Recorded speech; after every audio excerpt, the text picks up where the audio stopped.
হ্যাঁ রে বন্ধু, 500 টাকা নোটগুলো সব পাল্টাই দিছে। আবার ব্যাংকে যা চেঞ্জ করে আনতে হবে। হ্যাঁ, 500 টাকার নোট বদলাই দিছে। ওর কাছ থেকে যে টাকাগুলো চুরি করে রাখছিলাম, তাহলে তো ওগুলোও বদলাতে হবে।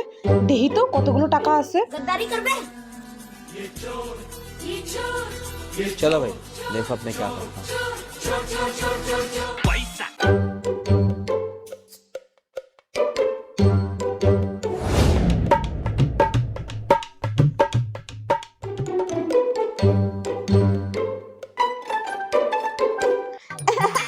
পাঁচশো টাকার নোটগুলো তো সব বদলাই দিচ্ছে না। হ্যাঁ, তাইলে আমার নোটগুলো একটু বদলায় না দিবা? কো তোমার টাকা কো? এই যে 50,000 টাকা। এত টাকা তুমি পালা কহানে? আমারে তুমি যাও, আমারে পাল্টা এনে দাও। কিসির টাকা বদলা এনে দেবো?